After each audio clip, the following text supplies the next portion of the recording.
கொரிந்தியர் 12ஆம் அதிகாரம் 8ஆம் வசனம் 9ஆம் வசனம். அது என்னை விட்டு நீங்கும்படிக்கு நான் மூன்றாம் தரம் கர்த்தரிடத்தில் வேண்டிக் கொண்டேன். அதற்கு அவர், என் கிருபை உனக்கு போதும். போதும். அல்லேலூயா. போதும். என் கிருபை உனக்கு போதும் சொல்லணும். நான் போதும் சொல்றேன். சோபியாக்கு விளங்கல. என் கிருபை உனக்கு, ஏன்னா அதுலயே ஸ்டாப் ஆயிருக்கு. போதும். நான் சொல்றேன் போதும். ஆமென். அல்லேலூயா. படித்தது போதும். என் கிருபை உனக்கு போதும். ஆமென். இந்த இடத்துல யாருக்குதான் ஆண்டவர் கிருபை கொடுக்க போறார்? நல்ல நான் சொல்றது படிக்கிறவங்களுக்கும் படிக்காதவங்களுக்கும் நல்லா புரியும். நல்லா புரியுற மாதிரி சொல்றேன். கையை தூக்கி நீங்க சொன்னதான் நான் பேச முடியும். ஆமென். அல்லேலூயா. யாருக்கெல்லாம் அவர் கிருபை கொடுப்பார்? அதை சும்மா ஷார்ட் அண்ட் ஸ்வீட்டா சொல்றேன்.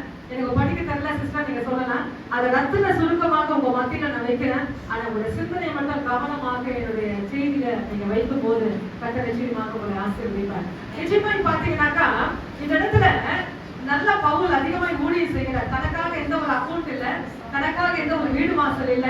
அப்படியாக கர்த்தருடைய ஊழியத்தை அல்லேலூயா அவர் செய்யும் போது சாதாமாரியாக ரட்சிக்கப்படுவார்கள். இன்னைக்கு நாம் ஒரு ஆத்துமாவை சபைக்கு கொண்டு வந்தா நம்ம என்ன செய்யறோம்? ரொம்ப ரொம்ப ரொம்ப தகவல் சொல்ற ரொம்ப ரொம்ப கஷ்டப்படுறோம். அல்லேலூயா. Praise the lord. நிச்சயம் அல்லேலூயா. அவருடைய ஊழியங்களை நான் பார்க்கிறேன். தொடர்ச்சியாக கர்த்தர் இன்னும் அவங்களை பயன்படுத்த வேண்டும். அல்லேலூயா. Praise the lord. இன்னைக்கு அந்த இடத்துல ஆத்துமாக்களை இயேசுவை பத்தி சொல்லுவானா அப்படியே டோட்டலா ரட்சிக்கப்படுவாங்க. அப்படிப்பட்ட மனிதனுக்கு ஒரு பலவீனம் வந்துருச்சு. அந்த பலவீனம் வந்த உடனே அவர் சொல்றாரு, அதுக்கு முன் வசனம் மட்டும் வாசிக்கிறேன். அன்றே எனக்கு வெளிப்படுத்தப்பட்டவர் புரியவில்லை. அது அந்த முழு பகுதி என்னை விட்டு நீங்க படிக்கோ. அதுக்கு முன்னாடி வசனம் அது அவர்களுக்கு இல்ல 7ஆம் வசனம். அன்றே எனக்கு வெளிப்படுத்தப்பட்டவைகளை குறித்து மேன்மை நிற்கும். நான் என் உயர்ந்தபடிக்கோ என் மாம்சத்திலே ஒரு முள்ளை கொடுக்கப்பட்டு இருக்கிறது. என்னை நான் உயர்த்தபடிக்கோ அது என்னை குட்டும் சாத்தானுடைய தூதனாய் இருக்கிறது. ஒரு முள் என் சரீரத்துல கொடுக்கப்பட்டிருக்கிற ஆண்டவருக்கு மகிமையாய் ஊழியம் செய்கிறாருங்க. கர்த்தருக்கு மகிமையாக அவருடைய ஊழியத்தை செய்கிறாரு. அதான் ஒரு வசனம் சொல்றது, நான் எங்க இருக்கிறனோ அங்க என் ஊழியக்காரன் இருப்பேன். ஏன் சொல்லுங்க? அவருடைய சத்தியத்தை நம்ம பேசுறதுனால எனக்காகவும் என் குடும்பத்துக்காக நான் வாழ்கிறதல்ல, வாழ வேண்டும் நான் இல்லை என்று சொல்லவில்லை. அதன் மத்தியில சுவிசேஷத்தை நான் விதைக்கும் போது நான் எங்க இருக்கிறனோ அங்கே என் ஊழியக்காரன் இருப்பார். ஊழியக்காரன் மட்டும் நாங்க மட்டும் இல்லைங்க. கர்த்தருடைய ஊழியத்தை நீங்க சின்ன சின்ன விதத்துல பாடும் போது மற்றவர்களுக்கு இதை சொன்னாங்க. ஒரு குறிப்பு ஒரு ஜப குறிப்பு எழுதி கொடுத்தாங்க. இப்படி எல்லாம் நாம் செய்யும் போது நான் எங்க இருக்கிறனோ அங்கே அவன் என்னுடைய பக்கத்துல இருப்பான். ஒரு சேர் போட்டுவான். என்ன செய்வான்? அவர் பக்கத்துல நமக்கு ஒரு சேர் போட்டு உட்கார்ந்துருவாங்க. கனம் ஆண்டர். அல்லேலூயா. கனப்படுத்தி அழகு பார்க்கிற தேவன் ஆண்டவர். இன்னைக்கு யாருக்குன்னா அவர் கிருபை. இன்னைக்கு சொல்லுவாங்க சாத்ராக் மேஷாக் ஆபேத்நேகோ இப்ப என்ன செஞ்சாங்கன்னா நெருப்புல போட்டாங்க. எதுல போட்டாங்க? நெருப்புல போட என் ஆண்டவர் அனுமதி கொடுத்தார். ஆனால் அந்த நெருப்பு அவங்க சரீரத்துல தொட அனுமதி கொடுக்கணும். எத்தனை பேருக்கு இறங்குது? அல்லேலூயா. நெருப்புல போட என் ஆண்டவர் அனுமதி கொடுத்தார் ராஜாக்களை வச்சு. ஆனா அந்த நெருப்புக்கு அவங்க சரீரத்தை தொட அனுமதி கொடுக்கணும். ஸ்டாப் இயேசுவின் நாமத்தினால சொல்லி அந்த நெருப்பை அணைத்தார் என் ஆண்டவர். அல்லேலூயா.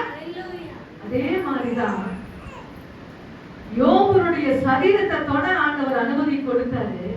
உயிருக்கு அனுமதி கொடுக்கிறார். உயிரை மட்டும் நீ தொடக்கூடாது. எங்கதான தொடு, என் பிள்ளை என்ன மறுதளிக்க மாட்டான்னு சொன்னார் ஆண்டவர். ஆனா உயிரை தொட யாருக்கு அனுமதி கொடுக்கிறார்?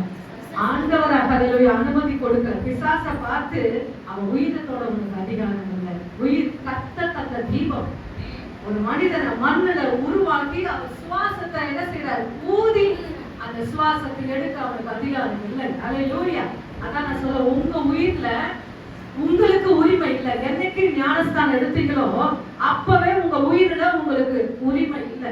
நான் சூசைட் பண்ணலாமா? நான் அங்க போயிடலாமா? நான் ஓடி போயிடலாமா? பிரச்சனை, வேதனை, நெருப்பு நம்மளை சூழும் போது நான் ஒரே ஒரு சொல்றேன், உங்க உயிருக்கு உங்களுக்கு உரிமை இல்லை. ரைட்ஸ் இல்லை. கர்த்தர் என்னைக்கு நீங்க உடன்படிக்கை ஞானஸ்தானம் எடுத்தீங்களோ அன்னைக்கு எல்லாரும் அதான் சொல்ற, என் தேவனுடைய ஆலயம் என்று சொல்லுகிறார். இது என்னவா? இதுல ஆண்டவர் வீற்றிருக்கிறாங்க. இதை பரிசுத்தமா வச்சுக்கணும். கவனமா சுத்தமா வச்சு அப்படி செய்யும் போது கர்த்தர் நம்மை ஆசீர்வதிப்பார். இன்னைக்கு யாருக்கு நான் அவர் கிருபை கொடுக்க போகிறார் என்று நாம் வாசிக்க போகிறோம். சங்கீதம் 32:10 வாசிங்க. எல்லாருக்கும் தெரிஞ்ச ஒரு வேத பகுதி.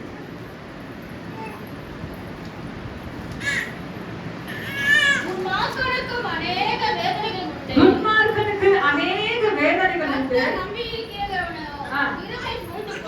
கிருபை சூழ்ந்து கொள்ளும். அல்லேலூயா. கர்த்தரை நம்பி இருக்கிறவங்க என்ன சூழ்ந்து கொள்ளுமா? நான் சொல்லிட்டேன், தலைப்பு சொல்லிட்டேன், யாருக்கெல்லாம் அவர் கிருபை கொடுக்க போறாரு. துன்மார்க்கனுக்கு என்னவா? அநேக வேதனைகள் உண்டு. இயேசுவை யாரெல்லாம் ஏற்றுக்கொள்ளலையோ அவன் துன்மார்க்கன். சிலுவையை பார்த்து சல்யூட் பண்ணி அங்க ஒரு நமஸ்காரத்தை ஏறெடுக்கிறான் என்றால் அவனுக்கு விசுவாசம் வந்துச்சு. அவனுக்கு பரலோகம் சொந்தம் என்று நான் சொல்லவில்லை, வேதம் சொல்கிறது. இன்னைக்கு சிலுவையை பார்த்து கடினப்பட்டு இது எனக்கு தேவையில்லை என்று அவன் கடந்து போகிறான் பாத்துங்க, அவன் தான் துன்மார்க்கன் என்று வசனம் சொல்லுகிறது. துன்மார்க்கனுக்கு அநேக வேதனைகள் உண்டு. ஆனால் கர்த்தர் என்னைக்கு ரட்சிக்கப்பட்டீங்க அந்த நாள்ல இருந்து இந்த நாள் வரைக்கும் அவருடைய சிலுவையும் உங்களை சூழ்ந்து கொண்டிருக்கிறது. எத்தனை பேருக்கு விளங்குது? அல்லேலூயா. என்னைக்கு இயேசப்பாவை நீங்க எடுத்துக்கொண்டீங்க அந்த நாள்ல இருந்து இந்த நாள் வரைக்கும் உங்களை சூழ்ந்து. ஆனா அந்த கிருபை உங்களுக்கு தெரியாது. அல்லேலூயா. Praise the lord. நமக்கு எதிரடையாக இருக்கிறாங்க பாருங்க, நமக்கு விரோதமாக இருக்கிறாங்க பாருங்க, அவங்களுக்கு அந்த கிருபை நல்லா புரியும். அல்லேலூயா. Praise the lord. அத ஒரு சாட்சி சொன்னேன். மந்திரவாதி தொடர்னா பயங்கரமான ஒரு அல்லேலூயா மந்திரவாதி. கர்த்தருடைய பிள்ளைக்கு இன்னைக்கு அநேக மந்திரங்களை அவர் செஞ்சு பழக்கமாயிடுச்சு. ஆனா கர்த்தருடைய பிள்ளைக்கு விரோதமாக மந்திரம் செய்யணும்னு சொல்லி அவர் கையில பணத்தை வாங்கிட்டாரு. வாங்கிட்டு அது வரைக்கும் அவருக்கு இயேசுனா யாருன்னு தெரியாது. அந்த பேரை கேட்கிறாரு. பேரு எலிசபெத். அந்த பொண்ணு பேர் என்னவா? சும்மா கதை சொல்ல வரலங்க, நானு உண்மையான சம்பவம். காசை வாங்கிட்டாரு. அந்த பெண்ணின் பெயர் பாத்தீங்கன்னாக்கா எலிசபெத். எலிசபெத் என்று சொல்லி அந்த பேரை சொல்லி நடு ஜாமத்துல அவர் செய்யறாரு. அந்த மந்திரத்தை அந்த பேரை சொல்லி ஜெபிக்க சொல்றாரு.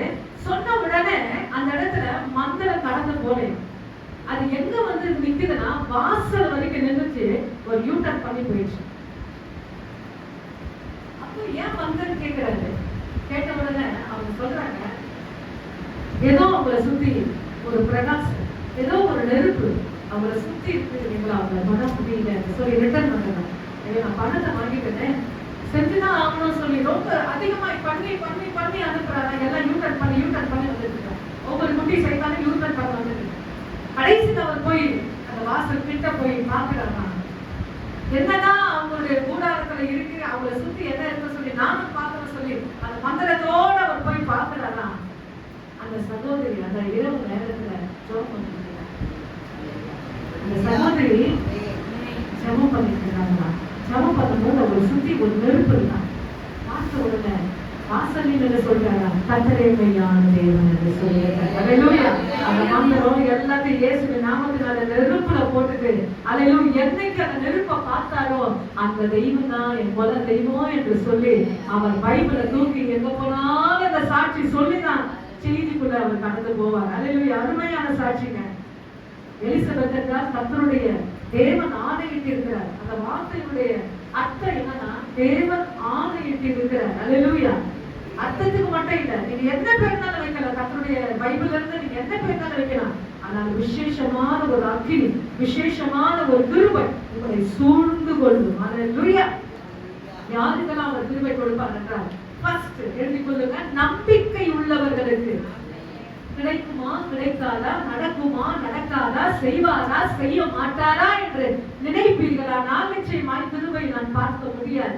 நிச்சயமாய் 100% 100% என் ஆண்டவர் எனக்கு செய்வார். ஒரு முரட்டுத்தனமான ஒரு நம்பிக்கை, ஒரு கரடுமுரடான ஒரு நம்பிக்கை இந்த உலகத்துக்கு அது பைத்தியமா இருக்கும் என்று அப்போஸ்தலன் பவுல் சொல்லுகிறார். இந்த உலகத்துக்கு நீ செய்கிற ஜெபம் ஸ்தோத்திரம் எல்லாமே பைத்தியம். ரட்சிக்கப்பட்ட எனக்கு ஒரு தேவ பலன். அல்லேலூயா. ரட்சிக்கப்பட்ட எனக்கு, ரட்சிக்கப்பட்ட நமக்கு அது தேவ சந்தோஷம். உள்ள இருந்து வரணும். எவ்வளவுக்கு எவ்வளவு அன்பு ஊத்துனாரோ அந்த அன்பு வெளியே நதியா, அல்லேலூயா, பிரைஸ் தி லார்ட், அது கடந்து வந்து மற்றவர்களும் என்ன செய்யணும், நினைக்கிறேன். என்ன மட்டும் இல்லைங்க, நம்ம பக்கத்துல இருக்க எல்லாரையும் நினைக்கணும். அப்படியாக நம்ம எலர்ஜிக்கான 2வது வாசிக்க போகிறோம். ஃபர்ஸ்ட் நம்பிக்கை உள்ளவனுக்கு அவர் கிருபை கொடுக்கிறார். இரண்டாவது நீதிமொழிகள் 3:34. நல்ல சத்தம் விட்டு வாசிங்க. நீதிமொழிகள் 3:34. இகழ்வோரை அவர் இழைக்கிறார். தாழ்மை உள்ளவர்களுக்கோ கிருபை அளிக்கிறார். தாழ்மை உள்ளவர்களுக்கு என் ஆண்டவர் கிருபை அளிக்கிறார். ஒரு சர்ச்சில் ஒரு ஆலயத்துல ரட்சிக்கப்பட்ட கிராஜுவேட்டுங்க, ரட்சிக்கப்பட்டவங்க கர்த்தருடைய ஊழியத்தை 10 வருஷம் 15 வருஷம் சொல்லி சபையில ஒரு சின்ன பாய் போடுற ஊழியமும் சேர் போடுற ஊழியமும், ஏன் பாத்ரூம் கழுவுற ஊழியம் யாருக்கு செய்வீங்க? கர்த்தருக்கு செய்வீங்க. அங்கெல்லாம் பாத்தீங்கன்னாக்கா ஒரு ஆலயத்துல அவங்க டியூட்டில மேனேஜர் போஸ்ட்ல இருப்பாங்க. ஆனா எங்க பாத்தீங்கன்னாக்கா தொடர்பு எடுப்பாங்கன்னா பாத்ரூம்ல சந்தோஷமா வருவாங்க. ஏன் என்னுடைய படிப்பு இப்படிதானே, என்னுடைய குடும்பம் இப்படிதானே, அந்தஸ்து இப்படிதான் சொல்லி அவங்க பார்க்க இறங்கி போய் என்ன செய்யறாங்கன்னா கர்த்தருடைய ஊழியத்தை சபையில செய்யறாங்க. பின்னாடி போய் பார்த்தாக்கா அவங்க மேனேஜர் போஸ்டிங்ல இருக்கிறாங்க. ஏன் சொல்றேன்னா, நீங்க எதை செய்தாலும் மனுஷன் கண்டு அல்ல, தேவனுக்கு என்று ஊழியம் செய்யுங்கள். அல்லேலூயா. வசனம் சொல்கிறது, நீ எதை சபையில செஞ்சாலும் சரி, அது மனுஷனுக்கு அல்ல, ஊழியர்களுக்கு அல்ல, அது தேவனுக்கு செய்யும் போது கர்த்தருடைய ஆசீர்வதிப்பார். அடுத்தபடியாக தாழ்மை உள்ளவர்களுக்கு என் ஆண்டவர் கிருபை கொடுக்கிறார். என்னுடைய பார்வையில தாழ்மை, என் முகத்துல ஒரு தாழ்மை, என் உடையில ஒரு தாழ்மை, என் பேச்சுல ஒரு தாழ்மை. செஞ்சு பாருங்களேன். உங்களுக்கு நிறைய பேருக்கு ஆண்டவருடைய கிருபை எப்படி வாங்கிக்கணும்னு தெரியல. என்ன செய்யல? கிருபை எப்படி வாங்கணும்னு தெரியல. அல்லேலூயா. நீங்க என்ன அல்லேலூயா காரியங்கள், அல்லேலூயா என்ன அந்தஸ்து, என்ன வசதி இருந்தாலும் சரி, அல்லேலூயா. ஆனா உங்க பார்வையில, உங்க பேச்சுல, உங்க நடக்கையில என்ன இருக்கணுமா? தாழ்மை. உங்க ஸ்தோத்திரத்துல கூட பாத்தீங்கன்னா சில பேர் பாத்தீங்கன்னா இப்படி சொல்லுவாங்க. எப்படி சொல்லுவாங்க? அந்த ஸ்டைல்ல இல்ல, 2 கை மாறணும். என்ன செய்யணும்? சபை அப்படி மாறணுங்க. மாறி பாருங்க, கர்த்தர் உங்களை எப்படி ஆசீர்வதிக்கிறார் பாருங்க. அவங்க எடுக்கிறதுக்கு முன்னாடியே நீங்க 2 கையை தூக்கி பாருங்க. அவங்கள விட உங்களை என்ன செய்வார் ஆண்டவர்? சாட்சியாகவும் கிருபையாகவும் எழுதுவார். செஞ்சு பாருங்க, எக்ஸசைஸ் பண்ணி பாருங்க. இந்த எக்ஸசைஸை ரொட்டீனா செஞ்சு பாருங்க. கர்த்தர் உங்களை ஆசீர்வதிப்பார். தாழ்மை உள்ளவனுக்கு என் ஆண்டவர் கிருபை அளிக்கிறார். என் ஆண்டவருடைய தாழ்மையை பார்ப்போம். நான் வாசிக்க பிலிப்பியர், நான் எடுக்கவில்லை, நான் அதை நோட் பண்ணல, ஆனா இப்ப எனக்கு ஞாபகம் வந்து பிலிப்பியர் எழுதின புத்தகம் 3ஆம் அதிகாரம். அவர் எதுவரைக்கும் அவர் தாழ்மையா இருந்தார்? பிலிப்பியர் 3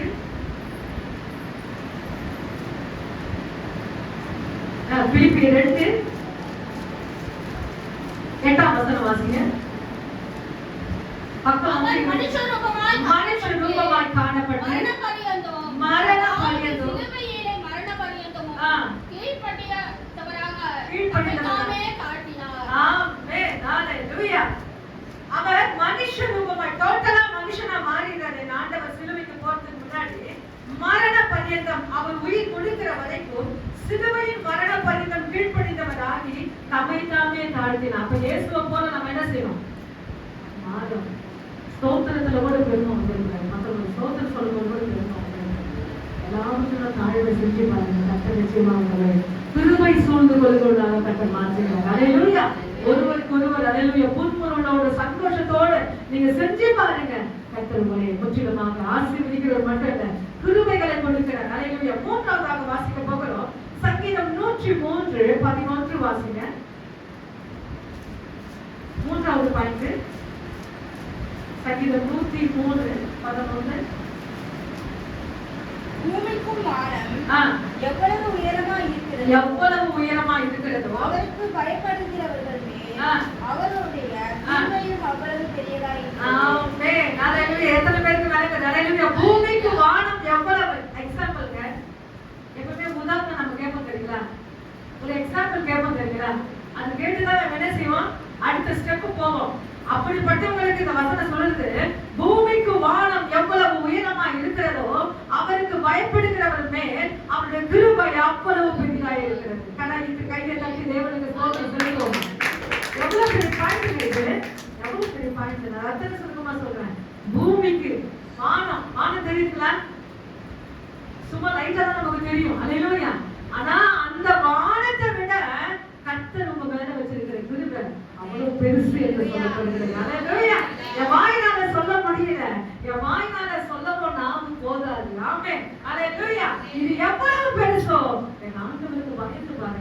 இது செஞ்சா என் ஆண்டவருக்கு பிடிக்கும், இது செய்யலனா என் ஆண்டவருக்கு பிடிக்காது, இது நின்னா என் ஆண்டவருக்கு பிடிக்கும், இது நிற்றா என் ஆண்டவருக்கு பிடிக்காது. உங்க மனசாட்சிக்கு தெரியும் எங்கெல்லாம் நின்னா அவருக்கு பிடிக்கும் சொல்லி உங்களுக்கு நல்லா தெரியும். அதை செஞ்சு பாருங்க. கர்த்தர் நிச்சயமாக அவருடைய கிருபை அவ்வளவு பெருசு. நான் ஒரு பையனை கேட்டேன், குட்டி பையனை கேட்டேன், ஏன்னா வெளியில நம்ம எவ்வளவு பெருசா பிடிக்கும் கேட்டேன். அவன் சொல்றான் தான் கையை நீட்டுற வரைக்கும் சொல்றான் இவ்வளோ பெருசு. என்ன சொல்றான்? குழந்தைங்க 2 வயசு குழந்தை. ஆனா அவன் எவ்வளவு பெருசு பிடிக்கிறா, எப்ப கட்டான்னு சொல்றான் இவ்வளோ பிடிக்க சொல்றான். அவனால அவ்வளவுதான் கை நீட்ட முடியுது. என் ஆண்டவர் சொல்றாரு பூமிக்கு வானம் எவ்வளவு பெருசோ அவ்வளவு பெருசா. என் ஆண்டவர் பாத்தீங்கன்னாக்கா இருக்கிற வரைக்கும் என்ன செய்ய கைய கல்வாரி சிலுவையில விரித்தார். அதான் தேவன் தம்முடைய ஒரே பிறந்த குமாரனை விசுவாசிக்கிற நபனும் அவன் விட்டு போகாமல் நித்திய ஜீவனை அடையும்படிக்கு இவ்வளவாய்னா அவன் கை எவ்வளவு பெருசு அவ்வளவாக. அல்லேலூயா. இந்த உலகத்துல அன்பு கூர்ந்தா எல்லாத்தையும் கொடுத்தாரு. கொஞ்சம் தண்ணி இருந்தது, கொஞ்சம் ரத்தம் இருந்தது, எல்லாமே போயிடுச்சு. ஆனா என்ன செய்யறாங்க, விடாமல குடிச்சு செக் பண்றாங்க உயிர் போயிடுச்சா இல்லையா சொல்லி விடாம குத்தி என்ன செய்யுது, உலகம் எல்லாமே எடுத்துருச்சு. ஆனா கொஞ்சம் ரத்தமும் கொஞ்சம் தண்ணியும் இந்த உலகம் விட்டு வைக்கல, என் அப்பனுக்கு வெட்ட வைக்கல. இந்த விடாவை செக் பண்ணும் போது இருந்த ரத்தமும் தண்ணீரும் வீடுட்டு வெளியே போகும். அது ஒருத்தன் முகத்துல படுதான். அவன் சொல்றான் இவர் மெய்யாகவே தேவனாகிய குமாரன், தேவனுடைய குமாரன் என்று போச்சு அவர்கள் சொல்ல ஆரம்பித்தான். அவன் முகத்துல பட்டவுடன் 3 மணி நேரம் இருள் வந்துச்சு. அவன் உயிர் போனவுடனே எத்தனை மணி நேரம்? 3 மணி நேரம் இருள். இப்ப கூட போன மாசத்தை நினைக்கிற ஒரு சூரிய கிரகணம் வந்து 5 நிமிஷம் இருளாயிடுமா? என்ன ஆயிடுமா? எத்தனை பேர் கேள்விப்பட்டீங்க? அதை நினைக்கும் போது கஷ்டமா இருந்தது. அல்லேலூயா. அப்பதான் தெரியும் அல்லேலூயா குருடா இருக்கிறவங்க எவ்வளவுதான் கஷ்டப்படுவாங்க. அல்லேலூயா. கண் தெரியாதவங்க எப்படி 24 hours அவளை அதை அனுபவிச்சு அவளுக்கெல்லாம் ஜபம் தான். வெள்ளிக்கிழமை என்ன செய்வாங்க, ஏழு அமாவாசை ஜபத்துல வந்தவங்களுக்கு நன்றி செலுத்துகிறேன். அதுல அப்போ அந்த அமாவாசை தினத்தை நாங்க என்னெல்லாம் குறிப்பு வச்சோம், ஏன்னா கர்த்தர் நம்மளை நல்லா வச்சிருக்கிறார். 4 பேருக்கு ஜெபம் பண்ணாங்க. அல்லேலூயா. நல்ல வாய்ப்புகளை கொடுக்கிறேன். இந்த வாய்ப்புகளை எப்படி வேலைக்கு போறவங்களை நான் சொல்றேன், வீட்டுல இருக்கிறவங்களை சொல்றேன், இந்த வாய்ப்புகளை தேவனுக்கு நேராக செலுத்தி பாருங்க. உங்க சரீரத்தை ஆட்டோமேட்டிக்காக என் ஆண்டவர் ஆசீர்வதிக்கிறவராக இருக்கிறார். அல்லேலூயா. அவருக்கு பயப்படுகிறவர்களுக்கு என் ஆண்டவர் கிருபை கொடுக்கிறார். 3வது பாயிண்ட். இப்பொழுது 4வது நீதிமொழிகள் 14:22 வாசிங்க. இது கொஞ்சம் சுவாரஸ்யமா இருக்கும். நீதிமொழிகள் 14:22. தீமையை யோசிக்கிறவர்கள் தவறு செய்வது அல்லவோ, நன்மையை யோசிக்கிறவர்களுக்கோ கிருபையும் சத்தியம் உண்டு. ஆமென். ஹalleluya. எப்பமா பாத்தீங்கன்னாக்கா டிஃபரண்டா யோசிப்பாங்க. நல்லாதான் நம்ம சொல்லியிருப்போம், அந்த வார்த்தையில நல்லாதான் சொல்லியிருப்போம். அதுல பாதி பேர் என்ன செஞ்சிருப்பாங்க, நல்லதாவே யோசிச்சிருப்பாங்க. ஆனா மீதி பாதி பேர் என்ன செய்வாங்கன்னா தீமையா யோசிப்பாங்க. இப்படி சொல்லிட்டாங்க, என்ன செஞ்சு இவங்க இப்படி சொல்லிட்டாங்க, அதை நல்லதாவே எடுத்துக்கல. அதான் பெட்மாஸ் ஒரு பாட்டு பாடுகிற, நல்லதையே நான் சொல்லாமல் செய்வேன், நல்லதை நான் சொல்றது மட்டும் இல்ல, அதை செய்ய உள்ளத்தை உறுதிப்படுத்தினாங்க. அல்லேலூயா. இன்னைக்கு சொல்லுறது வசனம். இந்த ஒருத்தர் வாசிங்க. தீமை யோசிக்கிறவர்கள் 13:14-22. நீதிமொழிகள் 14:22. தீமையை யோசிக்கிறவர்களுக்கு தவறு செய்கிறவர்கள் அல்லவோ, நன்மையை யோசிக்கிறவர்களுக்கோ கிருபையும் சத்தியம் உண்டு. ஆமென். தீமையை யோசிக்கிறவர்கள் தவறுவார்கள். நிச்சயமா நான் சொல்ல பைபிள் சொல்லுங்க. அதனால நம்ம என்ன செய்யணும்னா நல்லதாவே யோசிங்க. யாராவது ஏதாவது சொன்னா நல்லதாவே யோசிங்க. அவங்க தீமையாக டோட்டலாக டிஃபரெண்டாக ஏதோ உள்குத்தோட அவங்க சொன்னாலும் சரி, அது நல்லதாவே எழுதுங்க, நல்லதாவே பாருங்க, நல்லதாவே செய்யுங்க. அல்லேலூயா. நல்லதை யோசிக்கணும். ஆண்டவரே எதை செஞ்சாங்க செய்ய நல்லதா யோசிக்கணும், தீமையா யோசிக்க கூடாது. ஆண்டவரை ஜெபம் பண்ணுங்க. அப்படிப்பட்ட ஒரு சிந்தையை உங்களுக்கு எனக்கு ஆண்டவர் கொடுப்பாங்க. அல்லேலூயா. தீமை யோசிக்க கூடாது, டோட்டலாகவே உலக பிரகாரமாகவே யோசிக்க கூடாது. நன்மை யோசி பாருங்க, கர்த்தர் உங்களுக்கு கிருபை கொடுப்பார். கடைசியாக 2 கொரிந்தியர் 4:15 வாசிங்க.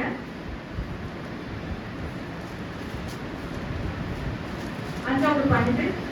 தேவனுடைய மகிமையை விளங்குவதற்கு ஏதுவாக கிருபையானது அநேகருடைய ஸ்தோத்திரத்தினாலும் பெருகபடிக்கும் போதும்.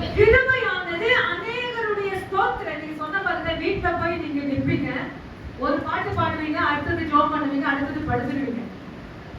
வீட்டுல போய் பாட்டு பாடுவீங்க, ஒரு பாட்டு தான் உங்களால பாட முடியும். அடுத்தது என்ன செய்வீங்க? கொஞ்சம் ஜோம் பண்ணி தூங்கிடுவீங்க. ஆனா சபை என்பது அல்ல. அல்லேலூயா. ஒரே வாயாக நாம் கர்த்தரை ஸ்தோத்தரிக்கும் போது அந்த ஸ்தோத்திரத்தை என் ஆண்டவர் விரும்புகிறார். இந்த வசனம் சொல்லுகிறது, அநேகருடைய ஸ்தோத்திரத்தினாலே கிருபை பெருகும். இது போல எங்க வண்டியில டூவீலர்ல வந்துட்டே இருக்கணும், ஆம்புலன்ஸ் பின்னாடி வந்துட்டே இருக்கணும், வழி விட்டுதான் வழி விடணும். ஏன்னா உள்ள யார் போராடி இருக்காங்க தெரியாது ஆம்புலன்ஸ்ல. அப்ப வழி விட்டு அப்ப நான் ஒரே ஒரு ஜபத்தை எழுதுறேன், யாரு இருக்காங்க தெரியாது ஆண்டவரே, அந்த ஆத்மாவை பாதுகாத்து கொள்ளுங்க ஆண்டவரே, சீக்கிரமா போய் அவங்களுக்கு ட்ரீட்மெண்ட் பண்ண. அல்லேலூயா. கர்த்தர் எங்களுக்கு உதவி செய்ய ஆண்டவரே என்று சொல்லி அந்த ஜபத்தை ஏறெடுத்து நாங்க கடந்து வந்தோம். அல்லேலூயா.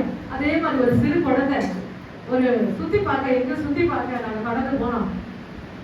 கடந்து போகும்போது குழந்தை அப்பா பார்த்து சொல்லுது, அவனுக்கு ஒரே ஒன்று என்னன்னா சொல்லி வந்திருக்காங்க, என்னன்னா ஆம்புலன்ஸ் வந்துச்சுனாக்கா நீ என்ன செய்யணும்? பிரேயர் பண்ணோம். அது ஒண்ணு மட்டும் தெரிஞ்சிச்சு. அவன் அப்பாவும் கையை பிடிச்சிட்டே நடந்து போயிட்டே இருக்கிறான். எல்லாம் நல்லா ஜாலியான கிரவுண்டு, போட்டிங் எல்லாம் இருக்குது. அவன் அப்பாவும் கையை பிடிச்சிட்டே போனான். ஆம்புலன்ஸ் சவுண்ட் என்ன செய்யும் அவங்க காதுல கேட்டுச்சு. அவன் என்ன செய்ய, அவங்க அப்பா கூட அந்த சிந்தனை இல்ல. அவன் சொன்ன, அப்பா ஜோம் பண்ணு, அப்பா ஜோம் பண்ணு, ஆம்புலன்ஸ் சவுண்ட் இருக்கிறான் சொல்லி வளர்க்கிறாங்க.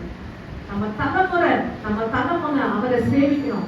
தலைமுறையாக அது கர்த்தருடைய சந்ததி என்னப்படும். ஒரு சந்ததியை உண்டாக்கினார். அந்த ஒரு சந்ததியிலிருந்து பக்தி உள்ள சந்ததியை அவர் உண்டாக்கினார். மல்கியா புஸ்தகம் சொல்லப்படுகிறது. அல்லேலூயா. இந்த சந்ததி அவரை சேவிக்கிறோம். சொல்லி வளங்க, பிள்ளைங்களுக்கு சொல்லி வளங்க. அவங்க அப்பாவுக்கு அந்த நினைவு வரல, புள்ள சொல்லுது, அப்பா ஆம்புலன்ஸ் போகுது ஜோம் பண்ணுப்பா அப்படின்னு சொல்றது. எவ்வளவு அருமையான வார்த்தை கேட்க மாத்திரது. அல்லேலூயா. தேவனை நான் துதிக்க ஆரம்பித்தேன். அல்லேலூயா. சந்ததிகள் கர்த்தரை சேவிக்கிறோம். ஆமென். ஏதோ என்னுடைய டியூட்டி, அதை எழுந்துக்கணும், படுத்துக்கணும், சாப்பிடணும், வேலைக்கு போகணும், இதே ரொட்டீனா செய்த காட்டிலும் அது மத்தியில கர்த்தருடைய ராஜ்யத்தை நிறைவேற்றணும். உங்க புள்ள ஒண்ணு கேக்குதா? ஜோம் பண்ணு, முதலாவது ஜோம் பண்ணு, அப்புறம் நான் வாங்கிட்டேன் சொல்லி பாருங்க. கர்த்தர் எப்படி உங்களுக்கு வரத்தை கொடுத்து உங்களுக்கு வாங்கி கொடுக்க அல்லேலூயா வல்லமை உள்ள தேவனாக இருக்கிறார். இப்படி நான் வாசிக்க போகிறேன். எபேசியர் 5ஆம் அதிகாரம் 4ஆம் வசனம் வாசிங்க. எபேசியர் 5:4. அப்படியாய் ஒருவரே புத்தீனமான புகழ்ச்சிலோ பரிசேயமான தகாதவைகளை ஸ்தோத்திரத்தில் செய்தாலோ ஆகாது. அப்படியே வம்பும் புத்தீனமான பேச்சும் பரியாசமும் தகாது. வம்புன்னா தெரியுங்களா? நான் சொல்லவே தரேன் சகோதரி மாவட்டம் சொல்லு. வம்புன்னா என்ன? நான் சும்மா இருக்க மாட்டேன், நான் சும்மா போக மாட்டேன், ஆனா வந்த சண்டையை விட மாட்டேன். என்ன சொல்லுவாங்க? நிறைய கேள்விப்பட்டிருக்காங்க. ஏன்னா நான் சும்மா இருக்க மாட்டேன், ஆனா என் கிட்ட வந்தா நான் விட மாட்டேன். ஆனா நீங்களும் நான் அதை சொல்லக்கூடாது. அதுதான் வம்பு. வம்பு புத்தி இனமும் பரியாசம் என்ன சொல்லுங்கள? 4 பேர் உட்கார்ந்து ஒரு சிஸ்டர் போறாங்கன்னா கிண்டல் பண்ணு, மறைமுகமாக அவங்க பின்னால பேசுது. நிச்சயமாக நிக்காதீங்க, அப்படி ஒரு ஆசிரியக்க மாட்டேன். அதை விட்டு அதான் ஆண்டவரே உங்களை உலகத்திலிருந்து நான் பிரித்தெடுத்தேன் என்று சொல்றேன். என்ன சொல்றாரு? உலகத்திலிருந்து நம்மளை வேற பிரிச்சுட்டாரு. நம்ம நடைய ஸ்டைல கூட்டமே எல்லாம் வித்தியாசமா இருக்கும். ஆமே. இந்த இடத்துல வம்பும் புத்தீனமான பேச்சும் பரியாசமும் தகாதவைகள் ஒன்னே ஒண்ணு தகுமா? என்ன சொல்லுங்க? நாம என்ன கூட்டம்? ஸ்தோத்திர கூட்டம். படிச்சவங்களா இருந்தாலும் சரி, படிக்காதவங்களா சரி, ஒன்னே ஒண்ணு ஸ்தோத்திரம் பண்ணுங்க.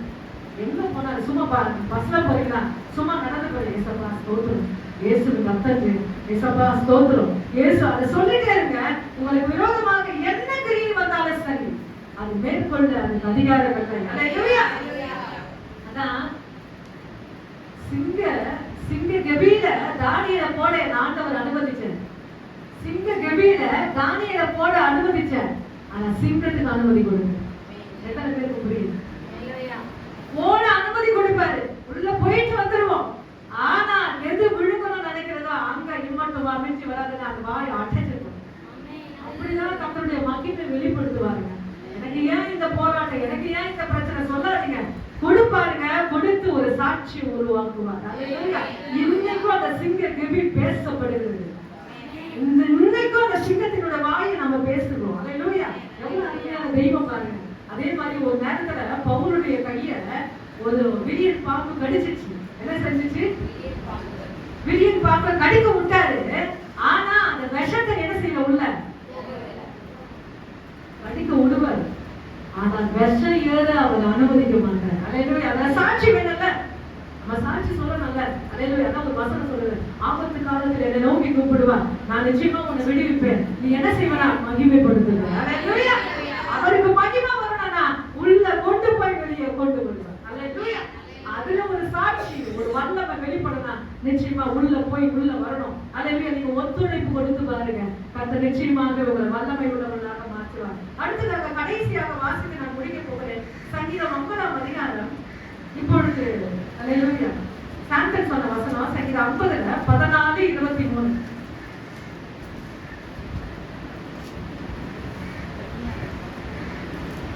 நீ தேவனுக்கு ஸ்தோத்திர பலிகளை விட்டு உனது மாணவருக்கு உன் பொருத்தனையை செலுத்து. ஆபத்து காலத்தில் என்னை நோக்கி கூப்பிடு, நான் உன்னை விடுவிப்பேன், நீ என்னை மகிமைப்படுத்துவாய். இந்த இடத்துல சொல்லுகிறாரு, நீ நீ என்றால் யாரு?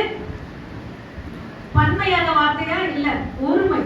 நீ தேவனுக்கு ஸ்தோத்திர பலியிட்டு பொருத்தனைகளை செலுத்தி. அது பொருத்தனை எப்படின்னா உன்னதமானவர். யாருக்கு? என் ஆண்டவர் உன்னதமானவர். பூமியில அப்பேற்பட்ட என் ஆண்டவருக்கு ஸ்தோத்திரம் பண்ணி, நிச்சயமா நான் சொன்னேன் பொருத்தனை போன வாரத்துல எத்தனை பேர் புரிஞ்சுக்க தெரியாது. பொருத்தனை ஜபங்களுக்கு என்ன உண்டு? பவர் உண்டு. பொருத்தனை ஜபங்களுக்கு பவர் உண்டு. அத பொருத்தனை செய்யணும், நம்ம கடைசி வரைக்கும் செய்யணும். ஒரு காரியத்தை ஒரு ஆண்டவருக்கு நம்ம சொல்லிட்டோம்னா கடைசி வரைக்கும் செய்யணும், பேக் வாங்க கூடாது. அதான் ஒரு வசனம் சொல்லுது, நீ பொருத்தனை செய்யறது பத்தி செய்யாமல் இருக்கிறது நல்லது. ஏன்னா சில பேர் செய்வாங்க, பாதி நாள் மீதி நாள் விட்டுருவாங்க. ஆனா அதுல பவர் இருக்குங்க, செஞ்சு பாருங்க.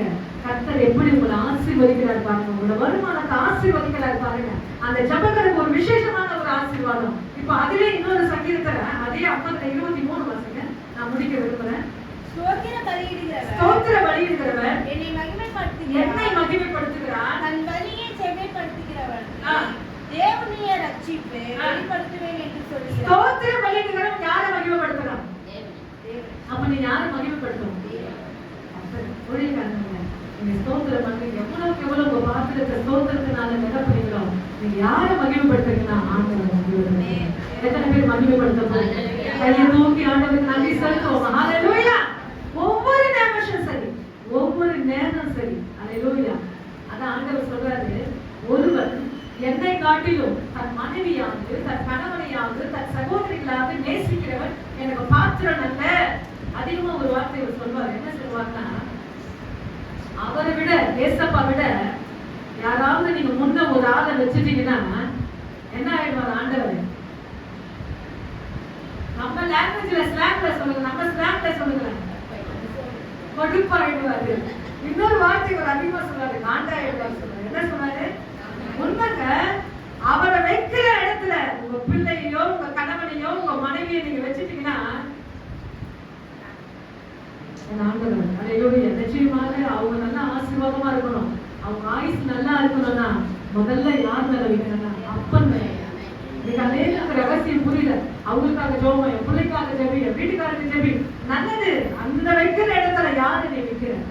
அவங்க ஆயுசா இருக்கணும், அவங்க பலனா இருக்கணும்னா முதலாவது தேவனுடைய ராஜ்யத்தை நீதியை தேடு. எல்லாத்தையும் நான் கூட கொடுப்பேன் சொல்றேன். முதலாவது ஃபர்ஸ்ட் லவ் ஆண்டவருக்கு கொடுக்கணும். முதலாவது அந்த அன்பை என் தெய்வத்துக்கு கொடுக்கணும். நீங்க மீறி யாருக்கெல்லாம் கொடுத்தீங்கன்னா அவங்கள்ட்ட நீங்க டேஞ்சர் ஆக மாட்டாங்க, அவங்க டேஞ்சர் ஆகிடும். நம்ம உங்களுக்கு புரியுற மாதிரி சொல்றேன். அவங்க ஆயுசு கெட்டியா இருக்குன்னா அவரை முன்ன வச்சு நீங்க ஓடி பாருங்க, கர்த்தர் நிச்சயமாக உங்களை ஆசீர்வதிப்பார். நம்ம அப்படி முழங்கால் படிட்டு ஸ்தோத்திர பண்ணிக்கிறவங்க என்னை மகிமைப்படுத்துறாங்க. எல்லாரும் வாயத்திலிருந்து கொஞ்ச நேரம் ஸ்தோத்திரம் பண்ணுவோமா? ஒரு விசேஷமான ஒரு வல்லமை எத்தனை பேருக்கு வேணும்? 24 ஹவர்ல 24 மணி நேரம் அவர் நினைவா இருங்க, அவர் நினைவா இருங்க. அதுதான் விரும்புறாரு. ஸ்தோத்திர பலியிடுகிறவன் என்னை மகிமைப்படுத்துகிறார். ஒருவன் என்னை காட்டிலும் தன் சகோதரியாவது தன் கணவனையாவது தன் மனைவியாவது நேசிக்கிறவன் எனக்கு பாத்திரம் நல்ல. எல்லாரும் முழங்கால் பாடிட்டு ஸ்தோத்திரம் பண்ணுவோமா? கொஞ்ச நேரம் வாயை திறந்து ஸ்தோத்திரம் பண்ணுங்க. எல்லாரும் வாய்களை திறந்து எல்லாரும்